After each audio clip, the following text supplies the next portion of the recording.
오늘 우리에게 주신 하나님 말씀은 디모데전서 3장 8절부터 13절까지 말씀입니다.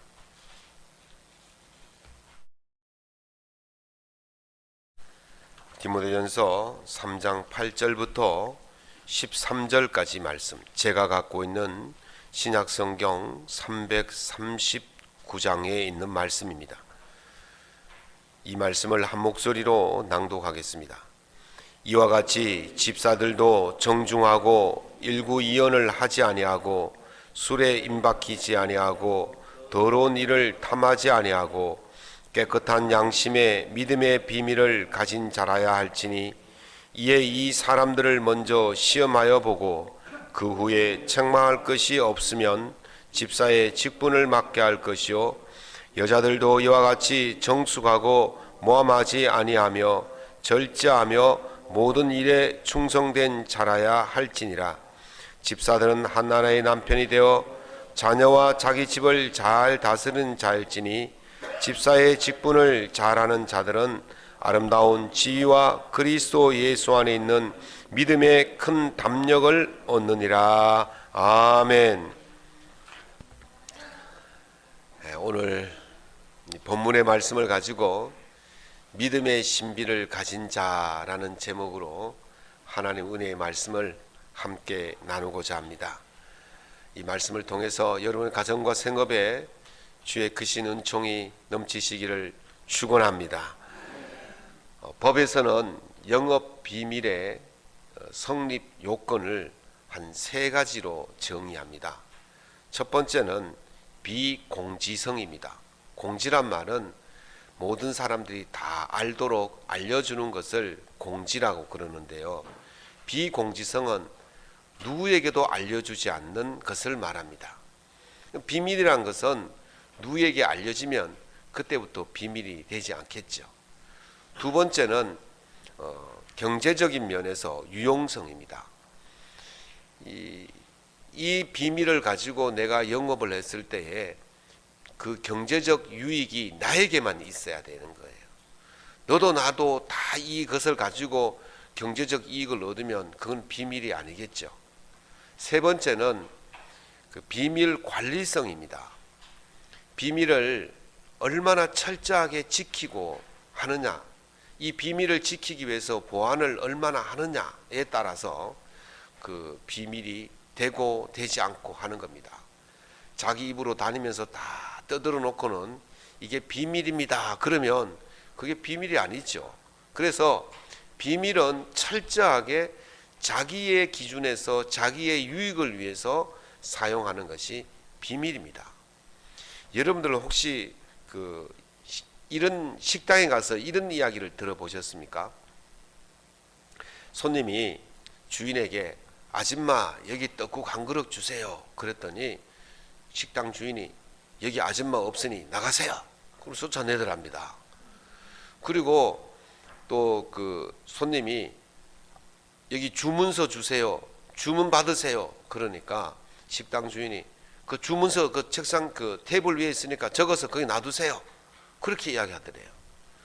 그리고 손님이 이제 식사를 하는데 주인이 와서 맛있어요 라고 물으면 이 손님이 네 라고 단답형으로 말하면 주인이 화를 내면서 단답형으로 말하면 나가세요 뭐 그런다라는 거예요. 그런 식당이 어디 있겠습니까? 그런데 그렇게 손님과 주인의 대화가 일상적으로 일어나는 식당이 있다고 그래요. 아니 생각해 보세요. 식당 주인을 아줌마라 그랬다고 쫓겨나고, 대답을 잘못했다고 구박받고, 주문했다가 핀잔받고, 또 식당에서 다 먹은 그 그릇을 포개놨다고 눈물이 쏙 빠지도록 꾸지람을 하고, 그런 식당을 여러분들은 가보고 싶겠습니까? 아니 손님이 왕인데 어떻게 주인이 손님을 이렇게 막대하는 그런 식당에 가시겠습니까? 제가 여러분들에게 막대하고 막 그렇게 하면 여러분들이 다음 주부터 이 교회 오겠습니까? 안 올 거예요. 그런데 그 식당에 사람들이 긴 줄을 서고 몇 시간씩 기다렸다가 그 들어가서 식사를 하면서도 주인이 그렇게 구박하는데도 그렇게 맛있게 먹고 고맙다고 인사하고 나온다는 거예요. 왜 그렇습니까? 그 식당에만 가야 먹을 수 있는 음식이 있고 그 식당에 가야만이 맛을 볼 수 있는 그 맛이 있기 때문에 그런 거예요. 식당 주인이요, 그렇게 많은 사람들에게 막대하면서도 사람들에게 인정을 받고 사람들에게 당당하게 할 수 있는 이유가 뭐냐면 그 사람만이 낼 수 있는 그 맛의 비법이 있기 때문에 그렇게 당당하게 그렇게 살아가는 것입니다. 이처럼 그리스도인들이 비그리스도인들에게 인정받고 당당하게 살아가려면 비그리스도인들이 알지 못하는 그 신앙의 비법, 신앙의 맛, 신앙의 비밀이 있어야 될 줄로 믿습니다. 우리 사랑하는 성도 여러분들은 이 신앙의 맛, 믿음의 비법을 다 간직하셔서 누구에게나 어디서나 인정받고 당당한 그리스도인으로서 살아갈 수 있기를 예수님 이름으로 축원합니다.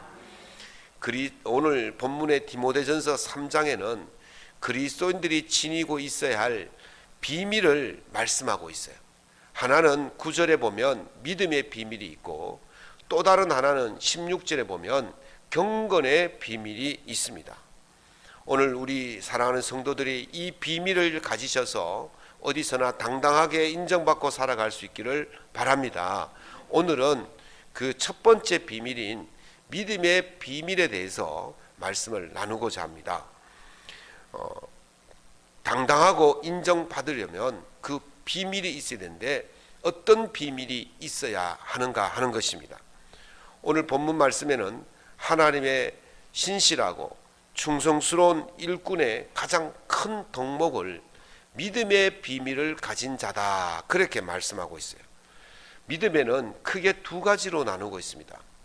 하나는 대상에 관한 믿음이에요. 여러분들이 누구를 믿습니까? 여러분들이 믿는 분이 계신 거예요. 그 믿는 분, 그분을 대상이 있는 것이죠. 그 믿음의 대상에 관한 믿음, 이것이 바로 신앙이다, 그렇게 보는 거죠. 그런데 이 신앙으로서의 믿음은 무엇과 연결되어지느냐 하면 구원과 연결되어지는 거예요. 그러니까 여러분들이 믿는 대상은 여러분들에게 구원을 주시는 분을 여러분들이 믿는 거예요. 아무나 믿는 게 아니에요. 구원을 주시는 분을 믿는 믿음, 이것이 바로 대상에 관한 믿음이에요. 두 번째 믿음은 일에 관한 믿음이에요. 일에 관한 믿음을 우리가 소망이라고 할 수 있는데, 소망으로서의 믿음은 일의 성취를 바라요. 그러니까 여러분들이 기도하는 내용을 보면 주로 어떤 기도입니까? 무엇을 이루어 달라고 하는 기도 아니겠습니까? 그것을 기도해 놓고 이루어질 것이라고 확신하는 그것이 바로 소망이고 그것이 바로 믿음이죠. 그래서 우리가 이제 이 믿음을 좀 혼돈해서 사용하고 가장 많이 쓰는 믿음이 뭐냐 하면 일의 성취에 관한 믿음을 우리가 주로 믿음이다, 그렇게 말하는데, 오늘 본문에서 말하는 이 믿음은 일의 성취에 관한 믿음이 아니라 대상에 관한 믿음이에요. 우리에게 구원을 주시는 믿음, 구원을 주시는 분에 대한 믿음이에요. 그러면 우리에게 구원을 주시는 분이 누구냐? 사도행전 16장 31절에 보면 바울 사도께서 주 예수를 믿으라, 그리하면 너와 내 집이 구원을 얻으리라. 조금 약하다, 그죠? 확신이 안 생깁니까? 주 예수를 믿으면 구원을 얻게 될 줄로 믿습니다. 주 예수가 우리 구원을 주시는 믿음의 대상인 것입니다. 그래서 예수 그리스도가 구원의 비법이라는 거예요. 구원의 맛이라는 거예요. 예수 그리스도를 통해서 우리의 구원이 이루어지는 줄로 믿으시기 바랍니다. 그런데 예수 그리스도를 믿게 되는 것은 그냥 평범하게 자기 의지로 마음만 먹으면 되는 것이 아니라는 것입니다. 제가 한 번은 어떤 분을 전도를 했어요. 그런 분이 약속을 저하고 한 20번도 넘게 했습니다. 교회 가지요. 다음 주에 가겠습니다. 그렇게 하고는 다음 주에 안 오고. 제가요, 참 많이 바보가 됐습니다. 그 약속을 믿고 그 시간만 되면 제가 교회 밖에 이렇게 골목에 기다리고 있으면 시간이 다 됐는데 안 오잖아요. 그 예배 인도해야 할 목사가 계속 기다릴 수 없어서 올라가면 안 오는 거예요. 그렇게 하기를 20번도 넘게 했어요. 어느 날은 교회 대문 밖에 왔다는 소식을 듣고 쫓아나갔는데 대문 밖에서 저 얼굴만 빤히 쳐다보고는 나 갈랍니다. 또 집에 가 부르는 거예요. 그러기를 또 수차례 하는 거예요. 그리고 또 어떤 날은 이제 계단, 교회 입구에 계단까지 한 발짝을 탁 대더라고요. 그리고 한 2발자국 올라오되면 난 못 가겠습니다. 또 집에 가는 거예요. 그러기를 수차례 하고 그분이 드디어 교회 본당에 입성을 했습니다. 할렐루야. 그런데 말이죠, 나중에 이야기를 들어보니까 왜 그렇게 교회 예배당에 들어오는 것이 힘듭니까? 그랬더니 목사님, 이 교회 2층 본당까지 올라오는데 계단이 그렇게 가파르고 그렇게 높은 줄을 몰랐다는 거예요. 누가 뒤에서요 막 당기는 것 같더래요. 그래서 한두 발자국 올라오면 막 누가 당기니까 올라갈 수가 없고 쳐다보면 막 계단이 그렇게 가파르고 높아서 올라갈 수가 없더라는 거예요. 제가 그 말을 듣고 참 의아했어요. 아니 우리같이 이렇게 계단이 넓고 낮은 계단에 유치원 꼬맹이들도 막 뛰어다니는 이 계단을 어른이 올라갈 수가 없다니 이해할 수가 없어요. 이게 바로요 믿음의 비밀을 가진 자와 가지지 못한 자의 차이인 거예요. 무엇을 말합니까? 예수 그리스도를 내가 믿고 싶다고 믿고 교회 오고 싶다고 오고 그렇게 되는 게 아니라는 것이죠. 이게 비밀인 거예요. 고린도서 1장 26절에 보면 바울 사도께서 이 비밀은 만세와 만대로부터 오므로 감추어 두었던 것인데 그랬어요. 우리가 왜 예수를 믿지 못하느냐? 그것은요 이 비밀이신 이 예수 그리스도를 감추어 두었기 때문에 그렇습니다. 그러니까 아무나 믿을 수 있는 게 아니에요. 여러분들이 예수 그리스도를 믿게 된 것은 그냥 아무나 믿고 싶어서 믿은 그것이 아니라는 거예요. 이게 바로 믿음의 비밀인 것입니다. 그런데 오늘 본문 말씀에서는 이게 믿음의 비밀이라고 말하지만 번역을 비밀로 했지만 원어 성경을 보면 헬라에 보면 미스테리온 그랬어요. 미스테리온이란 말은 영어로 하면 미스테리요. 미스테리가 뭡니까? 신비라는 말이에요. 우리가 예수를 믿게 된 것은 그냥 내 의지로 믿게 된 것이 아니라 신비로움이에요. 도저히 믿을 수 없는 상황에서 예수를 믿게 된 거예요. 태어날 때부터 기독교 집안에 태어난 사람은 그걸 억지로 다니든지 어떻게 하든지 간에 그건 예수를 믿게 돼요. 그러나 예수를 믿지 않는 가정에서 장년이 되어서 예수를 믿게 되었다. 한번 가슴에 손을 얹고 생각해 보세요. 지금 돌이켜보면 내가 이 자리에 있을 수 없는데 지금 있는 거예요. 믿을 수 없는데 지금 믿고 있는 거예요. 그게 신비로움이에요. 여러분들이 그런 믿음의 신비를 가져야만이 예수를 믿는 거예요. 그 믿음의 신비를 가진 자만이 하나님의 신실한 일꾼이 될 수 있다고 말하는 것입니다. 여러분들이 오늘 이 자리에 오게 된 것은 그냥 오고 싶어 온 것이 아니라 하나님의 그 비밀한 신비, 그 믿음의 신비를 가졌기 때문에 이곳에 온 것이고, 그 믿음의 신비를 가졌기 때문에 하나님의 신실한 일꾼이 된 줄로 믿습니다. 그런데 이 비밀을 아무에게나 공개하고 누구에게나 보여줍니까? 아까 제가 비밀의 성립 조건에 대해서 3가지를 말씀을 드렸잖아요. 그래서 이 비밀은 아무에게 가르쳐 주지 않습니다. TV에서 맛집을 소개하는 것을 종종 봅니다.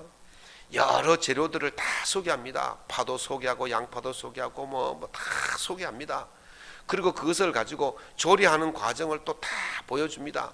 그러면 어떻습니까? 저대로만 하면 맛이 있는 음식이 되겠구나, 맛집이 되겠구나, 그러면서 열심히 받아 적습니다. 그리고 막 끓이고 볶고 다 해가지고 마지막에 뭐 합니까? 알 수 없는 물은 통에 든 걸 가가지고 확 뿌리죠. 넣죠. 그게 뭐냐고 말하면 절대로 가르치지 않습니다. 이게 바로 맛을 내는 비법이라는 거예요. 비법은요 절대로 타인에게 가르쳐 주지 않습니다. 여러분들이 특정 음식을 파는 이 먹자 골목에 가면 어떤 골목은 곱창만 팔고, 어떤 골목은 닭똥집만 팔고, 어떤 골목은 곰탕만 팔고, 그런데 가보시면 여러분들 어떻습니까? 동인동 찐갈비 파는 그 골목에 가면 간판에 다 뭐라 써놨습니까? 전부 다 원조라 써놨어요.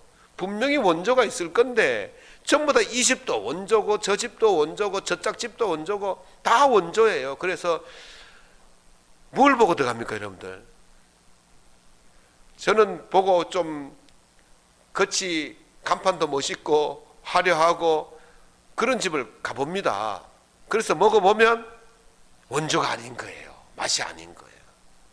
겉으로는 막 원조처럼 보이지만 실제로 들어가 보면, 먹어보면 아니라는 거예요. 전부 다 원조인데 원조가 알 수가 없는 거예요. 이 땅에 수많은 종교가 있고 수많은 사이비 이단들이 있습니다. 그런 것들을 우리가 외양만 보면 진짜인지 가짜인지 구별이 안 갑니다. 다 자기가 원조라고 그래요. 그런데 들어가서 보면 그게 아니라는 거죠. 원조가 아닌 것입니다. 가짜가 있는 거예요. 진짜 원조는 무엇이 있어야 됩니까? 진짜는 무엇이 있어야 됩니까? 구원이 있어야 될 줄로 믿습니다. 그런데 그곳에 가서 막상 접해보면 거기 구원이 없는 거예요. 무엇입니까? 구원의 비밀이 빠져 있다는 것입니다. 구원에 대한 비밀은 어느 종교에 다 있는 게 아니에요. 가르쳐 주지 않습니다.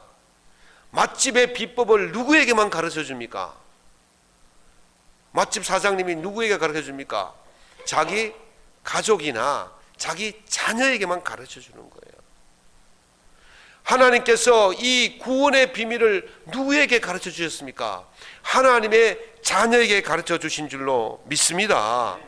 하나님께서 철저하게 감춰두었던 그 비밀을 공개하시는데 골로새서 1장 26절에 보면 이제는 그 성도들에게 나타났고 그랬어요. 하나님의 백성들에게만 공개한다는 것입니다. 하나님의 자녀들에게만 공개하신다는 것입니다. 여러분들이 예수 그리스도를 믿은 것은 여러분들이 하나님의 자녀라는 증거인 줄로 믿으시기 바랍니다. 여러분이 하나님의 자녀이기 때문에 하나님께서 여러분에게 이 비밀을 공개하셔서 여러분들이 그 비법 구원의 맛을 낼 수 있는 그런 사람이 될 수가 있게 된 것입니다. 그런데요, 하나님께서 그렇게 폭이 좁으신 분이 아니에요. 사실은요, 이 비밀, 이 구원의 비밀은 우리에게까지 올 수 없는 것이었어요. 우리가 받을 수 없는 존재였다는 사실입니다. 여러분, 자녀가 아니면요, 다 가르쳐 주어도 자녀가 아니면 가르쳐 주지 못하는 것이 무엇입니까? 그게 바로 비밀번호 아닙니까?